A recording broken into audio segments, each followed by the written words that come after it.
Okay, now we're going to move to our nomination report. Reverend Andrew Foster.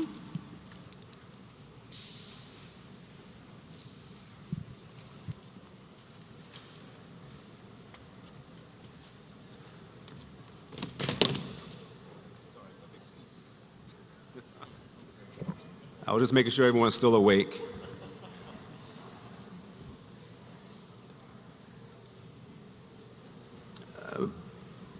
Bishop and conference members and guests, if we can have the slide of the changes to the nominations report. To be most expedient, I will not read the entire report in terms of the district, whether it's clergy or lay, because it is printed, but I will go through the page numbers so that you can make those notations on your pages. On page number 2, Commission on Archives and History, please remove Ex-Officio the Reverend Meridel Whitmore, and please add the Reverend Mark Salvacion. If I mispronounced that, please forgive me. Number 3, Black Methodist Church Renewal, please replace the Reverend Angela Kelly Ebo. It should be as is printed on page number 3, which is the Reverend Shayla Johnson. Page number 3, Beams Chapel Society. Replace President, the Reverend Helen Adams. Remove Recording Secretary, the Reverend Robert Sherfy. Page number 4, Camp and Retreat Ministry Board. Remove Ms. Jen Liskowski. Remove Chantay Love. Add Reverend Andrea Haldeman. Add Reverend William Brawner. Page number 9, Eastern Pennsylvania Scholarship Committee. Replace the Reverend Dr. Christopher Kurian with the Reverend Dr. Anita A. Powell. Page number 9, EPA Faith Community Response to Domestic Violence Team. Remove the entire committee. Page number 14, Investigation Committee on. Please add the Reverend Tracy A. Duncan. Page number 20, Mid-Atlantic UM Foundation. Add Mr. Michael Westbrook and Mr. Paul Eichelberger to members, not treasurers. Page number 21, Native American Ministry Committee on. Please add the Reverend Cheryl Trent. Page 24, Pastoral Care Committee. Please remove the Reverend Robert C. Timlin. Page number 26, Religion and Race, Commission on Religion and Race. Add Ms. Krystl Johnson. Page 26, Retired Clergy Association. Please replace President the Reverend Barbara Housley, and add Vice President Reverend Melinda McConley. Replace Teacher with Treasurer. Add the Reverend Dr. Roy Lewis, not Chairperson. Page number 29, United Methodist Women. Add Ex-Officio, voice and vote, Ms. Janet A. Mills. Page number 30, Urban Commission. Please add the Reverend Myra Maxwell. Also page 30, Volunteers in Mission. Add Chairperson the Reverend Gregory S. Ellis. Page 32, Young Adult Ministries, Council on Young Adult Ministries. Move Mr. Benjamin Hornberger from Youth Ministries Executive Team. Page 32, Youth Ministries, Council on Youth Ministries. Change Young Adult Executive Team to Youth Ministries Executive Team and move below the word membership. Throughout the entire document, please replace Mr. James E. Cruikshank with interim James Brown. Is that correct? It's not on the slide. James Brown. I have additional additions, but I'm not sure if you want me to do that second. the additional additions by unanimous consent. If there are no objections, there are a few more pages, or do you want me to take just this portion? Continue. Additional additions by unanimous consent. If there are no objections, on page number 5, Church and Society Work Team, please add Peace with Justice Coordinator Ms. Jessica Lynn Ross. Correction, she's Reverend. Jessica Lynn Ross, Reverend. Page number 10, Rapid Response Team, add Mr. Sergio Rodriguez and Mr. Ephraim Cotto Jr. Page number 12, Global Ministries, please remove Mr. Scott McElwee. Page number 16, Latino Ministries, please remove the Reverend Brunilda Martinez. Number 20, page number 26, Retired Clergy Association, please add the Reverend Richard Horvath. And finally, page number 27, Safe Sanctuaries, please add the Reverend Jacqueline D. Danzuski. Please forgive me if I mispronounced your name. I move the adoption of this amended report. Okay, I see someone coming to the microphone. I saw somebody standing there, but let's go with microphone number 1, then I'll take number 4. Yes, my name is Sukja Bang, Swarthmore United Methodist Church. I submitted the correction yesterday. I placed that correction paper in the nomination committee box. Korean Clergy Association of Philadelphia, chairperson's name is wrong, and my name is under the wrong place, and many people I removed the names, and I added some names, so it's a total. Okay, well, how about we correct that according to their paper? Page on 15. 15? Yes. And that's elected among yourselves, too. That's a committee within the conference, right? Within the caucus. So it's a caucus, not so much a conference thing, but we need to have it right. So please make sure he has that. Right. It's important. Because, I submitted already corrections. And it just didn't get picked up. Okay, that's fine. Microphone number 4. Carolyn Blackstone, lay equalizing member. I do have a couple of others that I received that hopefully are by unanimous consent that I wanted to include. I do have all of those corrections that she just mentioned. They are in writing. They'll be included in the final copy. That's helpful. Thank you. There's a correction to what he read because he didn't read it correctly, which is on page 2. It really should be the Reverend Angela Kelly Ebo. So it was to replace the one that was in the original document with that new name. That for Black Methodist Church Renewal? Yes. Reverend Kelly Ebo is the membership chair. She is not the chairperson. I know that to be a fact because I was the membership chair. Okay, then I'll defer to you. Reverend Sheila Johnson is the president for BMCR. Okay. I just had a couple of others. On page 12, the chairperson at the very top for Global Ministries, that is vacant. Jen Liskowski requested to be removed from that. On page 13, it was asked to add the Reverend James Todd to higher education and campus ministry. And I think that's it. Microphone number 2. Dr. Foster, can you please read page 2 again? I think we got the same. A name, please? The name, please. No, who are you? Reverend Ebo. Thank you, ma'am. Page number 2, the committee. The only change was Commission on Archives and History. Is that what you're referring to? For Black Methodists for Church Renewal? Page 3. It's my page 2.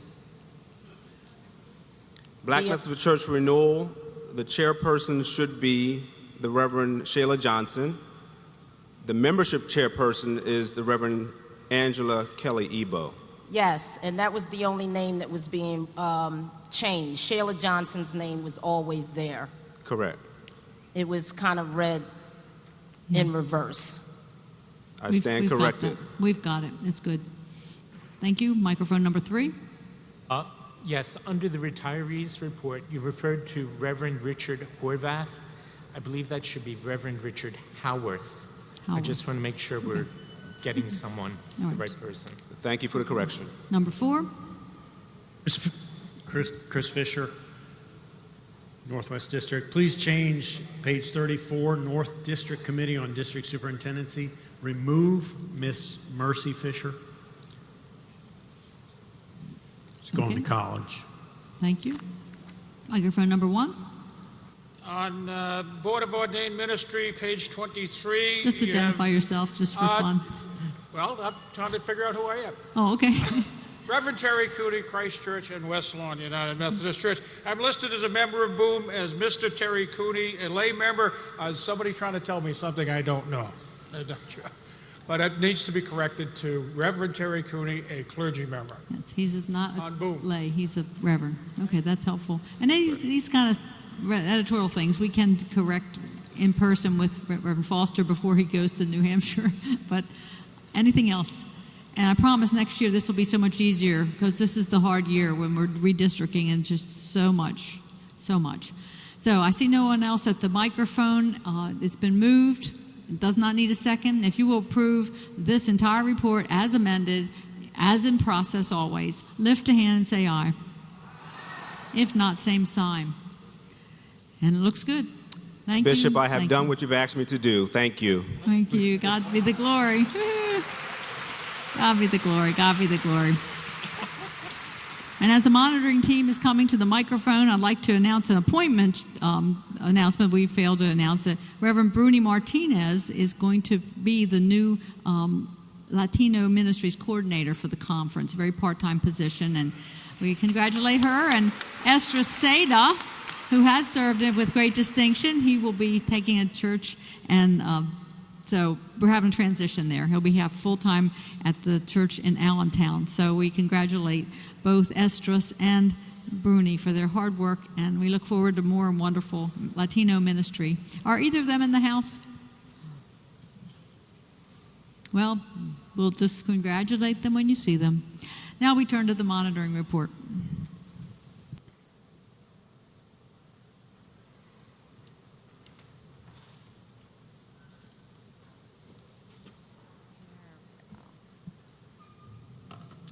Bishop Johnson, Cabinet, conference delegates, and guests, good afternoon. I'm Gladys Hubbard, a member of the Commission on Religion and Race. I am Reverend Jenny Frymoyer, co-convener of Women in Professional Ministry, representing today the Commission on the Status and Role of Women. Joining us on stage today to represent the Disabilities Committee is Deborah Kirby. The monitoring team thanks those in the body who offered feedback using the cards and the collection boxes. As this was the first year to implement this practice, we are pleased so many have taken advantage of the opportunity to communicate their praises and concerns. We have heard praise from several sources in the assurance that all comments will be read, pondered, and assimilated in a report to be generated later this summer. In addition, certain feedback may be shared with appropriate leaders and groups who inadvertently or unintentionally offended or were dismissive. Some of the praises we want to mention today include appreciation for the gift and skill of our accomplished organist. Is he still here? I think we should give him a round of applause.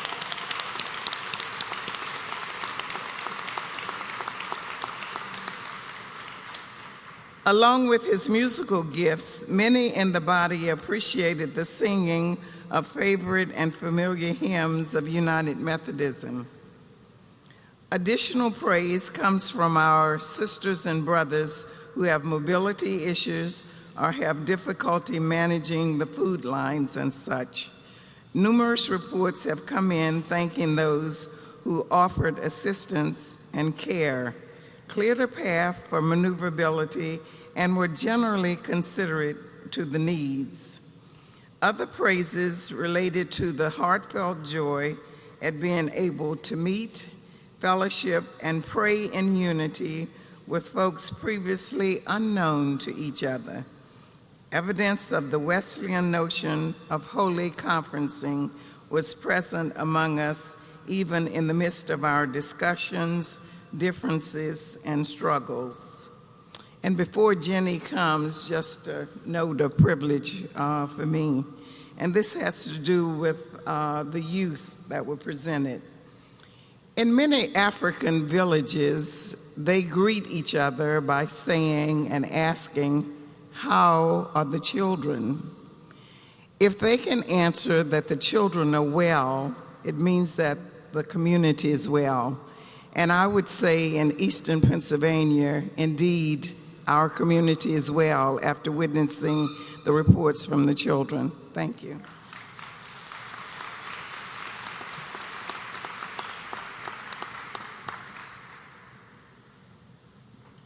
As much as there is appreciation for the singing of beloved and familiar United Methodist hymns, there is also a heartfelt request for music and liturgy and worship elements that reflect the rich diversity of the body of the EPA conference.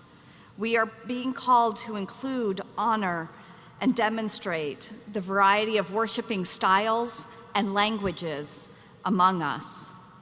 At the same time, we were thrilled to see that the participants in our worship services truly represented our high values of inclusivity.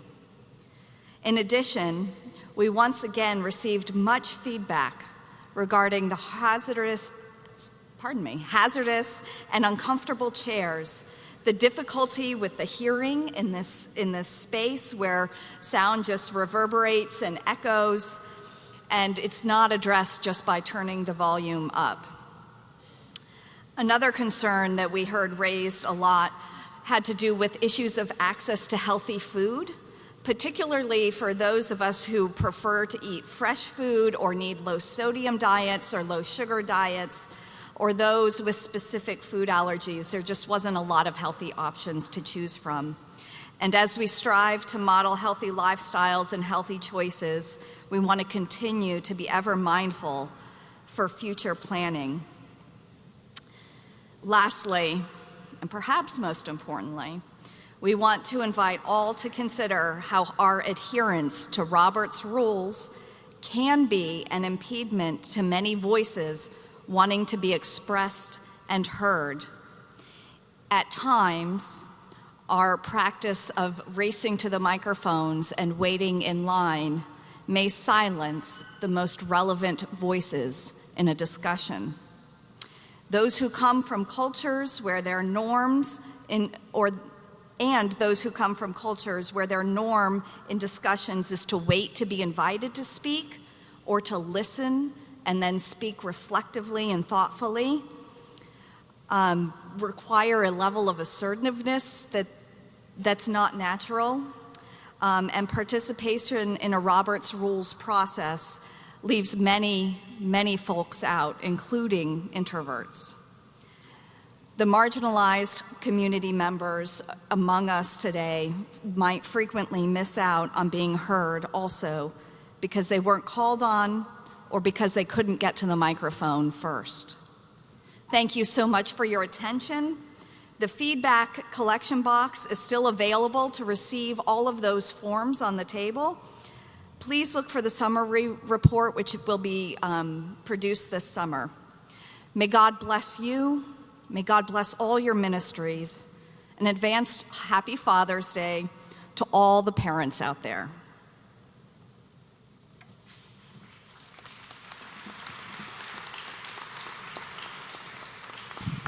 Thank you so much. What a good new way of doing this. I'm so appreciative of the monitoring team's new ideas and including all of us on this process.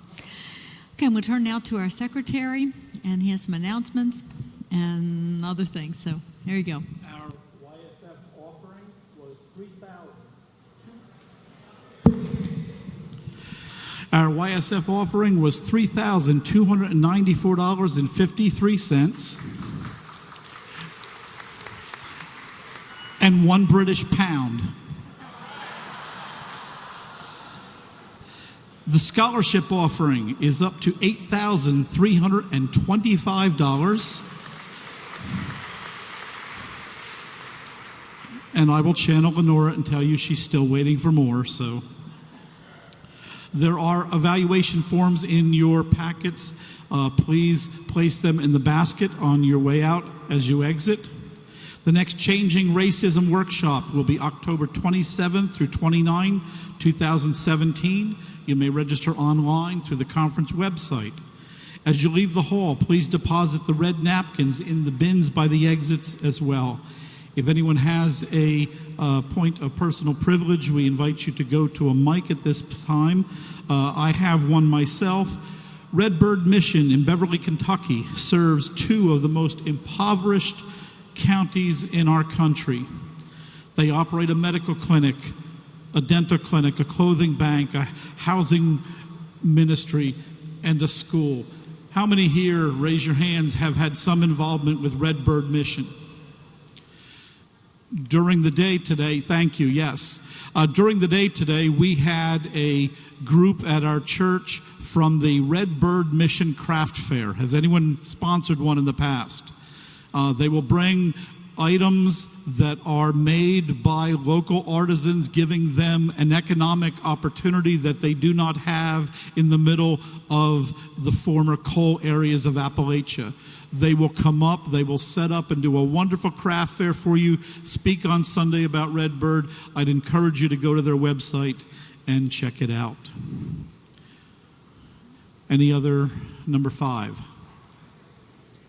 My name is Rachel Turnus, and I'm a delegate from Arch Street United Methodist Church. My point of personal privilege is just something to consider in the wake of having tabled the resolution on ending church trials. I am a commissioned missionary of the United Methodist Church, serving through the Global Mission Fellows Program of the General Board of Global Ministries. A few weeks ago, all the current U.S.-based young adult missionaries of the UMC were gathered together for a week from our sites of service all over the country. On our last day together, we received the news of the judicial decision that Bishop Karen Olivetto's consecration was ruled against church law. We have diverse theologies and positions and politics among our group of missionaries, but in that moment, 30 young adults who have committed 2 years of our lives to serving the least of these circled up and prayed and cried with each other and grieved at how the legalistic decisions of our church seemed determined to send a message of judgment louder than the message of love that we missionaries strive to share with the world every day. As a young person and as a missionary serving as the connection between the church and the world, trust me when I say that the church trials break the hearts of the young people in our church who want to participate in a community that exemplifies the unconditional, non-judgmental love of Jesus Christ. And church trials dangerously harm our witness in the world. Recently, whenever the UMC has made it into secular mainstream news sites and the attention of people outside the church, it's been because we are putting one of our own members on trial. What kind of witness is that? The harm to LGBTQIA individuals is real, and the harm to our witness is real. We cannot wait for the way forward before we do all in our power to prevent church trials. To put it off and prevent us from considering such efforts is to violently silence the voices of members of our community who are already violently marginalized. Thank you. Number 4. I'd just like to mention as we leave that I received very positive responses from some clergy about the Chaplain for a Day program. John Coleman said he'd like your feedback if you choose to do that this summer. So once you have participated in that way, send him an email with something that can be published in New Spirit. There's still a need for counselors and in all of our camps and lots of campers this summer. And I also got a new counselor on Thursday at the Camp and Retreat Ministry table. So, Microphone number 2. Clifton Hubbard, United Methodist Men. I just want to thank all of those of you who picked up potatoes to help to feed the needy, and those of you who did not but would like to do so, we still have a few bags back there in the back. So if you pull your car around to the loading dock, we'll be happy to load them up for you. There was a guy at number 2 again, right? Microphone number 1. Microphone number 1. Hello there, dearie. Hello there. I have 30 seconds before this battery goes out. I'm Polly Riddle, and I am a lay member of St. Andrew's United Methodist Church. And 5 years ago, I went to Liberia, and I wrote about my 3 months. And for the last 3 days, I have given out 20 boxes of books that I enthusiastically bought a few years ago. And I no longer have books, and you have taken them, and I wish that God's glory be given. And now I am free to joyfully obey the Spirit in the next thing. And I thank you very much for taking the books, and please enjoy them.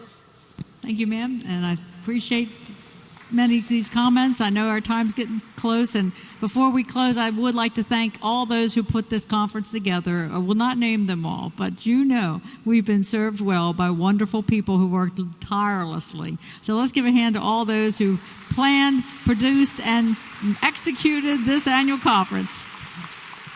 And I'll turn to Reverend Spear for the adjournment motion. Bishop Johnson, I move that the 231st session of the Eastern Pennsylvania Annual Conference be adjourned. I hear a second. All those in favor say amen. See you next year.